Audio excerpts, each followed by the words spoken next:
쉽고 재미있게 교육에 대한 감을 찾아드립니다. 교사가 물어보는 교육에 대한 뒷이야기 교육. 감. 네, 오늘은 또다시 돌아온 19번째 시간입니다. 안녕하세요. 방금 일어난 안쌤입니다. 안녕하세요. 여기저기 요리조리 코로나를 잘 피해 다니고 있는 최쌤입니다. 안녕하세요. 오랜만에 결혼식에 가서 뷔페를 먹을 예정인 쌤입니다. 네, 저희가 사실 지난주에 지지난주죠. 19번째 그걸 촬영을 했었는데 이게 뭔가 좀 문제가 있었죠. 다 날아갔죠? 네, 다 날아가는 바람에 지난주 누가 편집 담당이었죠? 제가 담당이었는데 음모론? 내가 하기 싫어서 음모론? 켰는데 막 완전히 막 소리가 무음으로 들어간 거예요. 저희가 지금 새로운 실에서 좀 시도를 해보고 있는데 기존 방식과 다르게 그런 시행착오라고 좀 생각해 주셨으면 좋겠습니다. 그래서 다시 19번째. 맘 같아서는 약간 빨리 20번째 와서 뭔가 자축하고 싶었는데 2주 뒤에 20번째를 자축하는 걸로 하도록 하겠습니다. 오늘 혹시 어떤 꼭지들이 있는지 좀 대략적으로 설명해 주실 수 있으실까요? 네, 최쌤 오늘 표정이 안 좋으신데. 아니요, 좋습니다. 저희 오늘 여전히 다시 돌아온 코로나19 소식 준비되어 있고요. 요즘 이제 또다시 수능, 대입과 관련된 제도 때문에 이런저런 얘기들이 많이 나오고 있습니다. 그 새로운 대통령 당선인이 이제 밝혔던 교육부가 과연 유지될 수 있을 것이냐에 대한 문제도 슬슬 답이 나오고 있는 것 같고요. 그리고 오늘은 각종 기타 소식도 많이 준비가 되어 있으니까요. 끝까지 한번 들어주시면 여러 가지 교육계 관련 소식 들어보실 수 있을 것 같습니다. 네, 만약에 소리가 잘 들어가고 있다면 여러분이 만나보실 수 있겠죠. 네, 그럼 첫 번째 소식부터 전해주시면 될 것 같아요. 네.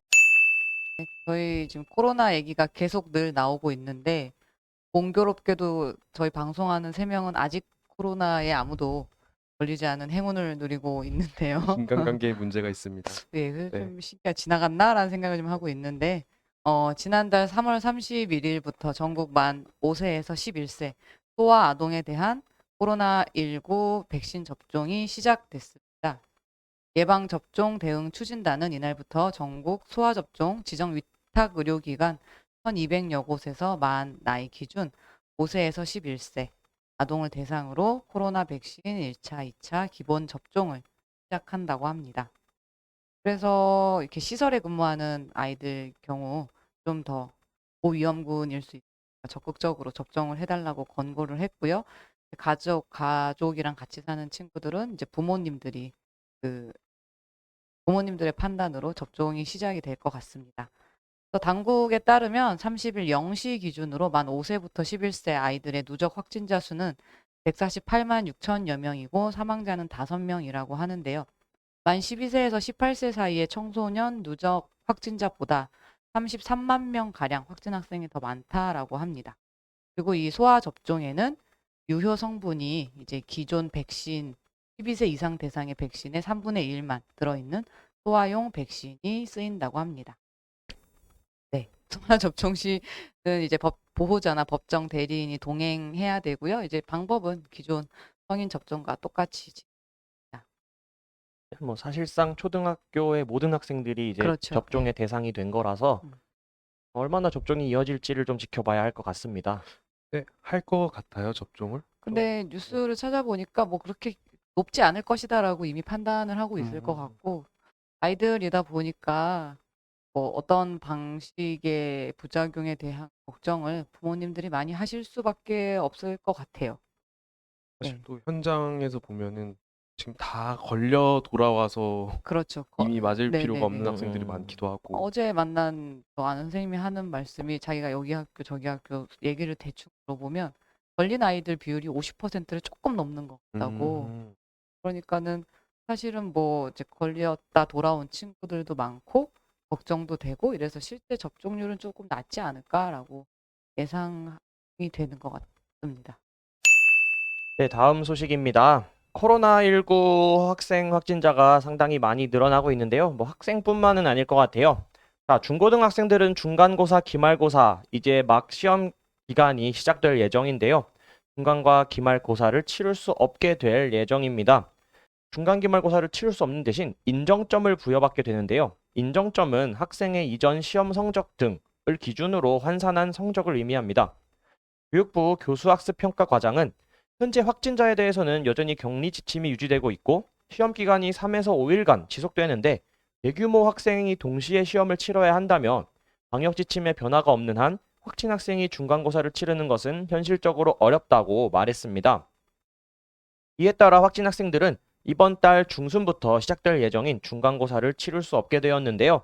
여러 가지 방법이 있겠지만 수행평가 성적으로 중간고사 성적을 환산해서 제공한다거나 향후 기말고사를 기준으로 추후에 중간고사 성적을 환산해서 부여하는 이런 여러 가지 방법들이 논의되고 있습니다. 그런데 이 인정점이라는 기준이 학교마다 또 과목에 따라 다 제각각이라서 상당한 논란이 지금 진행되고 있는데요. 어떤 고등학교 교사분께서는 인터뷰를 통해서 이렇게 말씀을 해주셨습니다. 한쪽을 결시했을 때, 중간이나 기말 중 한쪽을 보지 않았을 때 그 점수를 100% 인정하기 곤란할 것이다. 왜냐? 중간고사가 어려웠는데 시험을 잘 봤다. 이러면 기말고사를 코로나를 핑계로 결시를 해버릴 수 있다는 거죠. 그리고 어떤 과목에 따라서는 중간이나 기말 중 하나만 응시하게 하는 그런 경우도 있다 보니까 이런 경우는 수행평가를 중간고사 성적으로 이렇게 인정하게 해주는데 그럴 때도 형평성 논란이 제기되게 됩니다. 자, 뭐 한 번만 시험을 볼 때는 수행평가로 인정점을 준다 했을 때 수행평가 점수는 사실 평균 점수가 좀 높은 편이잖아요. 그렇죠. 그냥 기말 중간보다. 그렇기 때문에 지필을 결시해버리면은 사실은 시험 친 학생들이 불리하게 되는 상황이 됩니다. 자, 이렇게 논란이 계속 이어지자 방역 당국이 이제 입장을 내놓았습니다.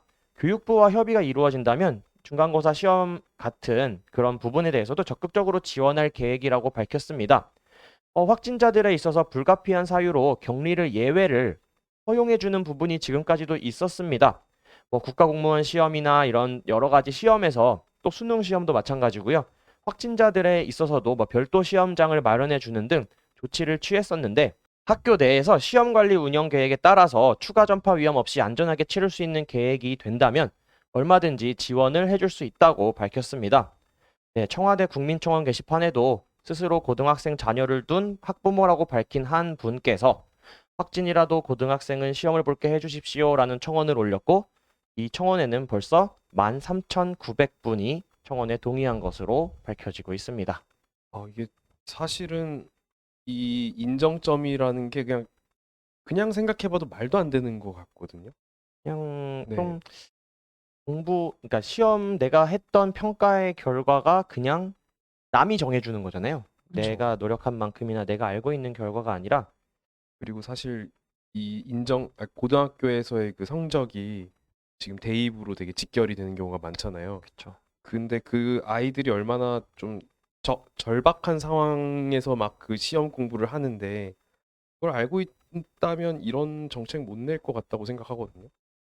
그리고 이제 기준점이 전부 다르니까 그 학교의 기준이나 이런 게 좀 엄격한 경우는 상대적으로 다른 학교에 비해 또 불이익이 생길 수도 그쵸. 있고 그런 논란들이 굉장히 많이 나올 것 같아서 그냥 뭐 코로나 확진된 친구들끼리 시험 보게 해주면 네. 될 것 같은데 교실에서 진행해도 네, 될 것 뭘 같고요. 이렇게 복잡하게 하는지 별도 고사장을 만들거나 아니면은 요즘 보면은 그 어디 회사 같은 데서 재택에서 시험을 보는 그런 근데 뭐 도구들이 재택에서는 못 보게 하겠죠. 어쨌든 네. 이렇게 책을 펼쳐놓고 이렇게 그럼요. 몰래 그거 할 우리가 수도 확인할 수 있으니까. 없고 그쵸.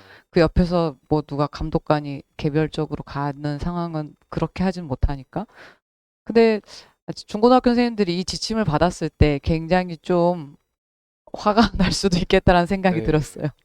이렇게 했을 때 들어오는 모든 민원과 문의는 또 그렇죠. 선생님들이 다 받아내야 되는데 선생님들도 기준을 답답하지만 어떻게 할 수가 또 없는 상황이고 기준을 만드는 것도 네. 되게 애매하고. 어쨌든 교육부에 대한 이런 정책에 대해서 방역 당국에서 어쨌든 대책을 마련하고 도움을 줄 수 있다. 이렇게 밝혔으니까 이 네. 부분도 아마 다음 주 중에 결론이 나지 않을까 싶습니다. 네, 시험 좀 기간이 굉장히 빡하거든요.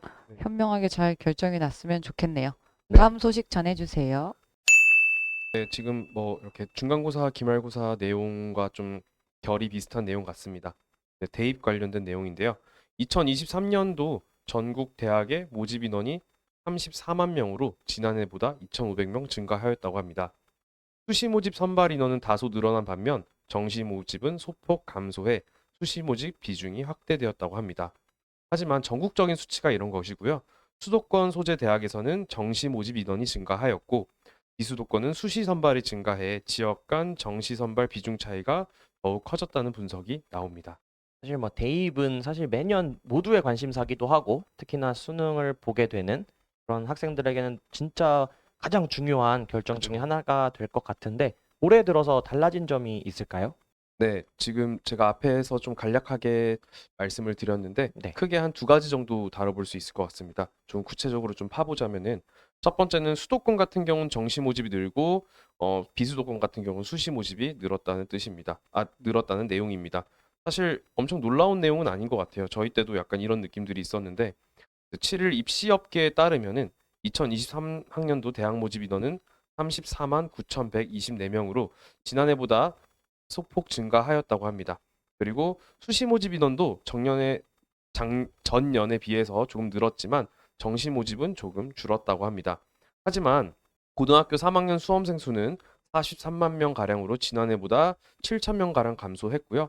고3 수험생 수는 지난해 44만 6,573명으로 일시적으로 증가했지만 올해는 다시 감소하였다고 합니다. 차후에도 점점 줄어들 전망이라고 합니다. 자, 올해는 수도권 대학은 정시, 비수도권 대학은 수시 모집 인원이 증가하였다고 합니다. 비수도권 소재 대학 대부분은 정시 선발 인원이 줄고 수시 선발 인원이 증가해 정시 선발 비율이 17.7%에서 13.9%로 감소했습니다. 반면에 수도권 소재 대학에서는요, 정시 모집 선발 인원이 지난해에 비해 소폭 늘었습니다. 그래서 수도권 대학의 정시 모집 비율은 35.5%로 동일하지만 전체 모집 인원이 증가했기 때문에 선발 인원도 같이 늘었다고 합니다. 그래서 그 이만기 UA 교육평가연구소장은 작년 2021학년도에는 2년간 누적된 수험생 감소로 대학의 경쟁률이 큰 폭으로 하락했고 특히나 지방 소재 대학을 중심으로 미충원 대학이 다수 발생했다면서 올해도 이런 양극화 현상은 점점 심화될 것으로 전망을 하였습니다. 이 관련된 뉴스 저번에도 한번 전해드렸던 것 같은데 네, 매년 맞습니다. 나오는 것 같네요. 우려했던 것들이 이제 실제로 좀 네. 큰 이렇게 좀 이제 실제로 이제 좀 체감하게 와닿게? 되는 네. 그런 상황들이 생기는 것 같습니다. 자, 두 번째 내용은요. 논술 전형 모집이 줄어들고요. 그리고 자기소개서의 폐지 비율이 늘어났습니다. 그리고 저희가 최저 기준 등급 이런 거 있잖아요. 그것이 좀 네네네. 완화되는 추세들이 계속 이어지고 있다는 소식입니다. 자, 2023년도 수시 모집에서는요. 논술 전형의 선발 인원이 조금 감소되었습니다. 51명 감소했다고 하는데 뭐 소폭 감소된 것 같습니다. 그래서 대부분 몇몇 서울 소재 대학에서 이제 논술 전형이 축소되면서 서울 지역 선발 인원 변화가 좀 가장 컸다고 나와 있고요. 그리고 학생부 교과 전형과 학생부 종합 전형은 선발 인원이 모두 증가했지만 서울 소재 대학에서는 정시 모집을 확대하면서 학생부 종합 전형을 축소하는 등의 학생부 전형 비율이 상대적으로 이제 좀 감소했다고 합니다. 자, 그리고 이제 2024년도가 되면은 자기소개서가 전면 폐지된다고 해요. 아. 그래서 이게 폐지가 되니까 반대로 이제 학생부와 면접의 중요성이 조금 올라가게 되고요. 또 서류 평가에서 학생부의 영향력이 커지므로 이제 좀 뭐 학생부 경쟁력이나 면접 준비가 조금 더 중요해질 것이라고 생각이 됩니다. 자, 그리고 최저 학력 기준 완화 추세는 올해도 이어진다고 합니다. 그래서 뭐 고려대 같은 경우는 학교 추천 전형의 수능 최저 학력 기준을 3개 영역 등급 합을 인문은 5에서 6 이내로, 자연은 6에서 7 이내로 변경했다고 합니다. 조금씩 이제 완화되는 추세, 또 다른 학교에서도 점점 완화되는 추세가 이어지고 있어서 혹시 이제 고등학교에서 이제 입시를 준비하는 분들은 이런 경향성을 좀 잘 파악을 하셔서 좀 전략적으로, 물론 내 실력도 중요하지만 약간 전략적인 부분도 중요하잖아요. 그래서 그에 알맞게 올해 2023년도 대입도 잘 준비를 하시기를 바라겠습니다. 네, 어쨌든 정시 확대가 되는 추세네요. 네, 그쵸. 네, 교육감 전국 시도교육감 협의회에서 작년에 최저 등급 폐지를 요구했었었는데 네네. 올해는 이제 교육감들이 윤석열 대통령 당선인에게 제안문을 발표했다고 들었어요. 그 소식도 전달해 주세요. 네, 이와 아까 앞에서 이제 말씀드렸던 내용과 조금 비슷한 내용에서 이제 교육감 분들께서 이제 윤석열 대통령 당선인에게 제안문을 이제 발표를 했는데요. 협의회가 진행되었을 때 일단 첫 번째, 지금 현재 문재인 정부에서 정시 비율이 40%까지 확대된 만큼 그 이상으로 정시가 확대될 경우 대학 수학 능력 시험이 사교육이 되고 공교육마저 수능을 대비하는 학원형 교육으로 왜곡될 우려가 있기 때문에 정시 확대에는 좀 신중한 검토가 필요하다고 또 제안을 했고요. 그리고 2025년도에 저희 고교 학점제가 전면화되고요. 그리고 2022 교육과정 개정 고시가 이제 추진이 되면서 학교 현장에서 이를 위한 준비를 해가고 있는데 다시 학교 현장이 급격한 정책 변화로 혼란을 겪지 않도록 학교 현장을 조금 살펴보고 그에 맞는 정책을 수립해 달라고 좀 당부를 했습니다. 그리고 특히 인수위에서 유초중등 교육 전문가들이 참여하는 교육정책 관련 기구를 구성을 해서 유초중등 교육의 정책 방향을 수립해 달라고 제안을 했고요.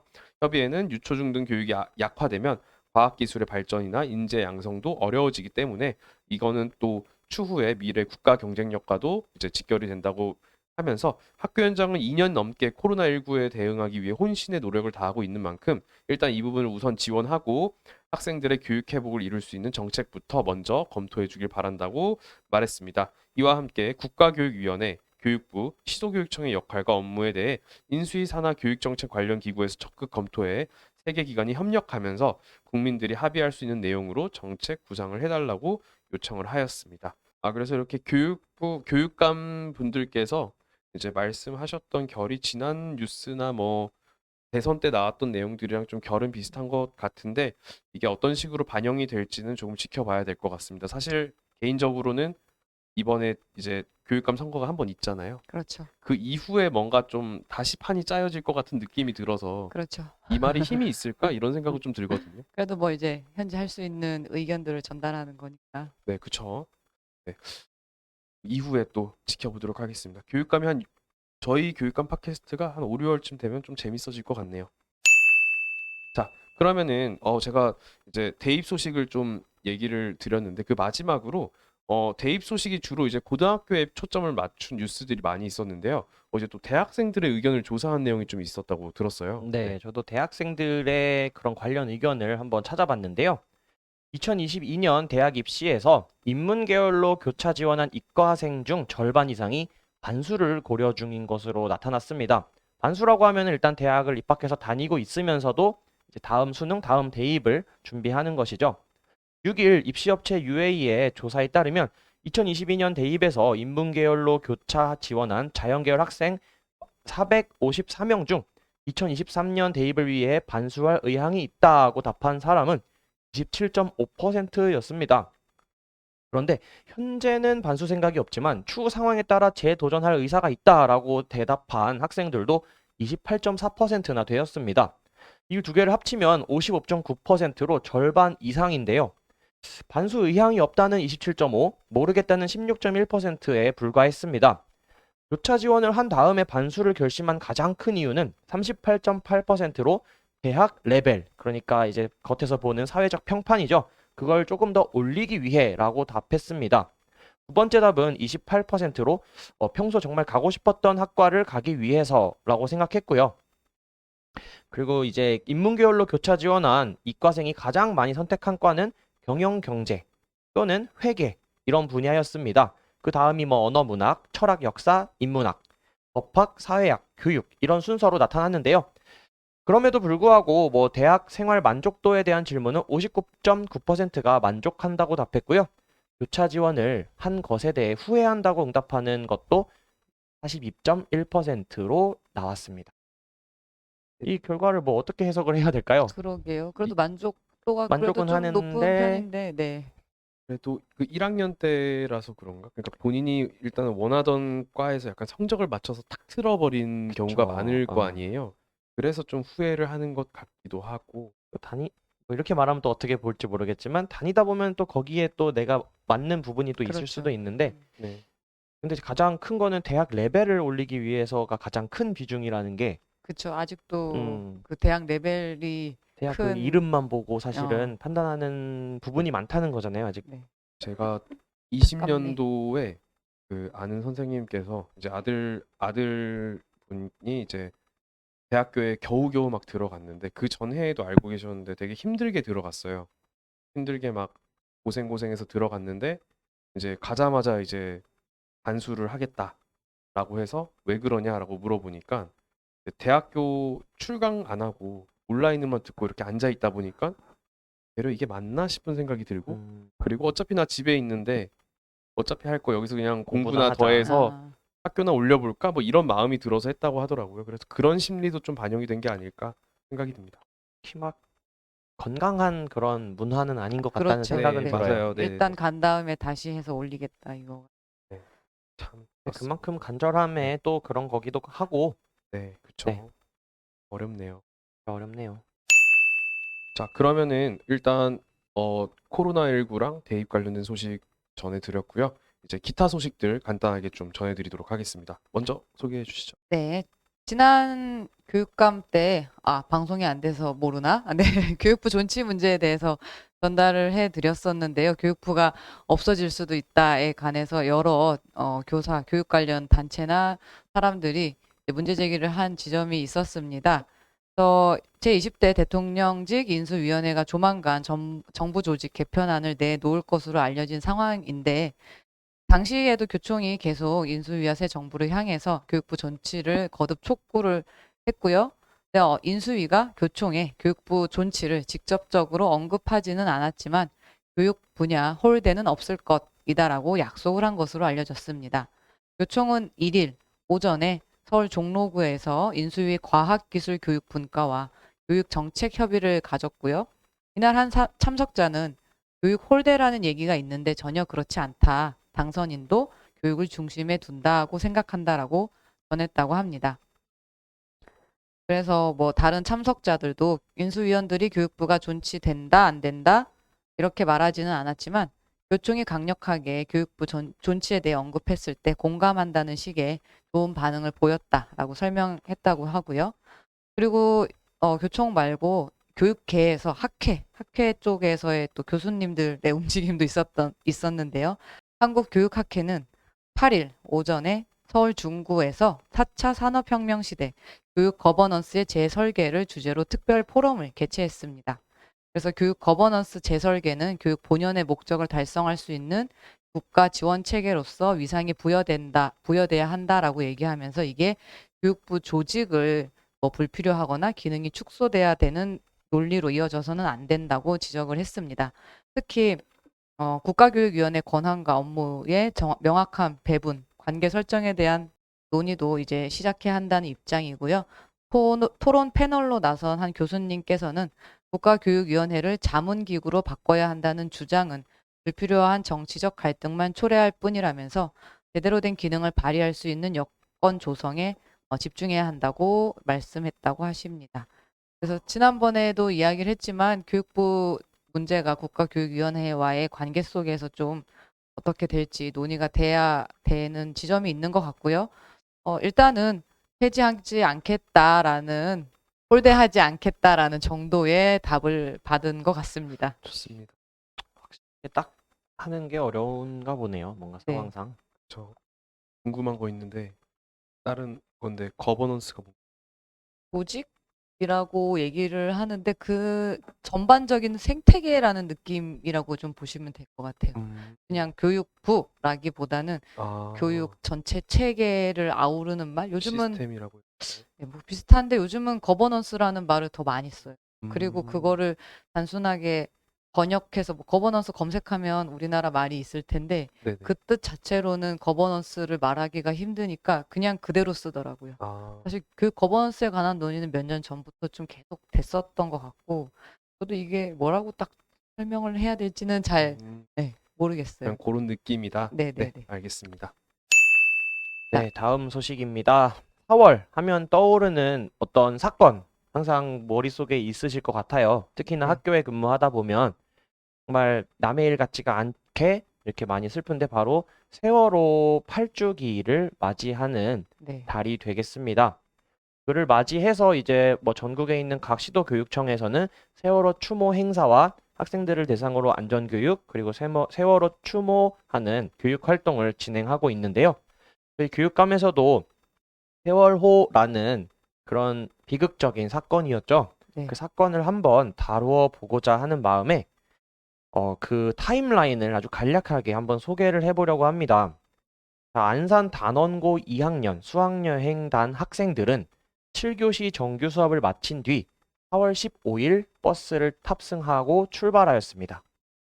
그리고 그 같은 날 저녁 7시 10분에 수학여행단은 세월호라는 큰 배에 승선하게 됩니다. 그날은 안개로 인한 시정주의보로 출항이 연기된 상황이었고 안개가 거친 것을 확인하고 시정 양호 통보를 받고 나서 9시 7분에 세월호가 첫 출발을 하게 됩니다. 사실 이렇게 밤에 출발하는 배들은 밤새 동안 이렇게 가고 아침에 도착하는 경우가 네네. 많잖아요. 자, 그래서 이제 세월호 안에서는요, 그 같은 날 11시 교사들이 이제 인원 점검이나 이제 학생들 취침을 위한 점호를 마쳤고요. 그 다음은 계속 무난히 일을 하고 항해를 있었죠. 네. 진행하게 되고요.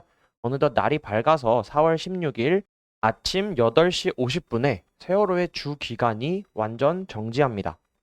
8시 50분에는 그 즉시 단원고 교감은 학교에 세월호 이상 징후를 전화로 보고하였고요. 그리고 8시 52분에는 단원고 학생인 고 최모 군이 전남소방본부 119 상황실에 최초로 신고를 하게 됩니다. 자, 그때부터 이제 8시 한 57분부터 세월호가 관성역을 잃고 북쪽으로 표류를 시작하였고요. 그리고 9시 5분 이제 침몰을 시작하게 됩니다. 9시 19분에 YTN 방송에서는 침몰 소식이 보도되기 시작했고요. 각종 헬리콥터와 항공기가 참사 현장에 도착하고요. 구조 작업이 시작되었습니다. 자, 그런데 이제 뭐 그 이후로는 저희가 다 알고 있다시피 구조 작업이 원활하게 진행될 수가 없었고 여러 가지 뭐 기상 악화도 있었고 힘든 점이 많아서 그런데 그런 가운데도 여러 가지 뭐 문제 상황이 정말 많았어요. 우리가 이런 대규모 사건, 사고를 맞이했을 때 어떻게 해야 되는지 시스템도 그때 사실 잘 없었던 것 같고 그리고 언론에서 보도를 할 때도 정확하지 않은 보도들이 나가서 혼란이 더 부추겨지는 그쵸. 경우도 많았습니다. 그래서 결국은 학생과 선생님 그리고 단원고 학생들이 아닌 일반 승객들까지 해서 304분의 이제 희생자들이 생겨나게 되었죠. 그때 혹시 기억 나시나요? 2014년 4월 16일에 뭘 하고 계셨는지. 뭘 하고 계셨나요? 저는 그때 뭐 평소 4학년 아이들 담임하고 있던 시기였었거든요. 네. 그 오전에 뭐 연구실에서 있었는데 옆반생님이 알려주셨어요. 뭐 수학여행 가던 배가 침몰했대. 근데 그때 오보가 있었잖아요. 근데 전원 다 구조됐다. 구조했대. 그래서 그 얘기 듣고 그래요? 큰일 날 뻔했네. 다행이다. 이러고 그냥 수업에 들어갔죠. 그리고 오후부터 아니래, 막 아니래 이렇게 소식들이 전달되면서 근 3일간을 사실 전 국민이 배가 침몰하는 과정을 뉴스로 실시간으로 지켜보고 그쵸. 있었잖아요. 이게 무슨 일이야 했던 것 같아요. 이게 사실인가? 왜 저렇게 되는 거지? 하면서 2014년은 굉장히 좀 힘든 해였던 것 같아요. 란쌤은 어떤 뭐 기억이 나시나요? 그 저 상황? 저 같은 경우는 그때 시험 보고 군입대 전에 이제 여행을 갔을 때예요. 스위스에 있었거든요. 근데 그때 가서 자기 전에 시차가 있다 보니까 자기 전에 그날 그냥 같이 간 친구들이랑 이렇게 뭐 술 마시고 그러고 있는데 배가 뭐 사고가 났는데 전원 구조됐대요. 그래서 그 소식을 듣고 잤어요.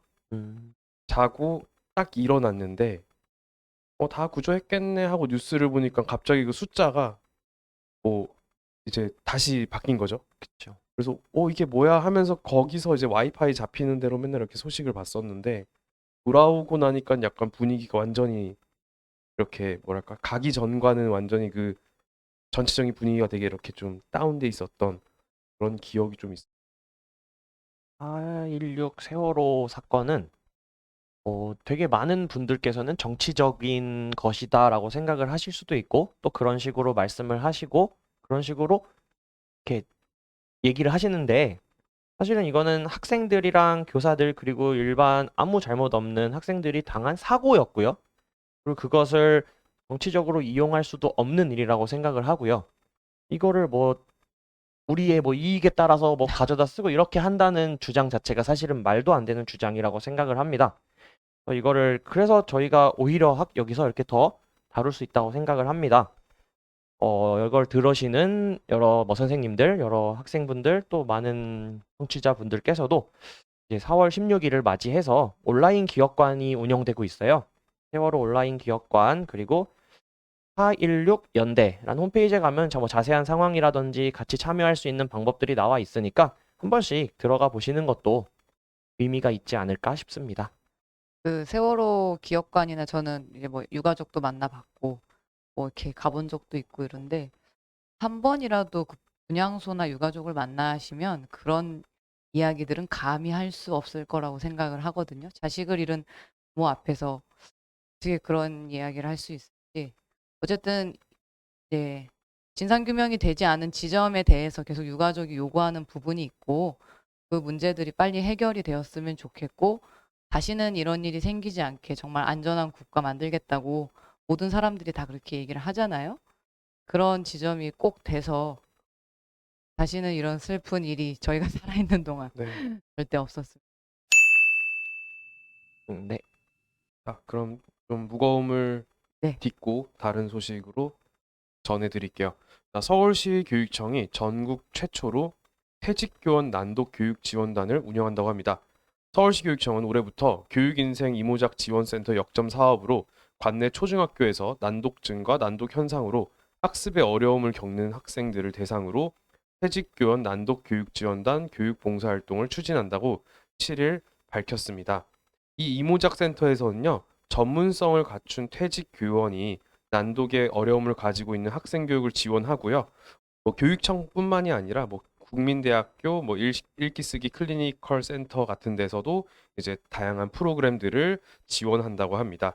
이를 위해 서울시 교육청에서는 지난해 10월 국민대학교와 난독 학생 지원 및 퇴직교원 난독 전문가 양성을 위한 업무 협약을 체결한 바 있으며 올해 4월부터 난독 학생 지도를 위한 전문가 과정을 이수한 퇴직교원이 학교로 직접 찾아가 난독 전문 교육용 학습 프로그램을 진행하게 된다고 합니다. 그래서 김덕희 평생교육과장은 이번 난독 교육 봉사활동을 통해 난독증과 난독 현상으로 학습에 어려움을 겪는 학생들이 읽기 쓰기 능력 향상에 도움이 될 것으로 기대한다며 앞으로도 국민대학교와 함께 난독 교육 지원단 사업을 지속적으로 추진해 난독 학생 지원을 점차적으로 확대할 계획이라고 밝혔습니다. 네, 여기 듣다 보니 센터 이름이 되게 좋네요. 인생 이모작. 네, 이모작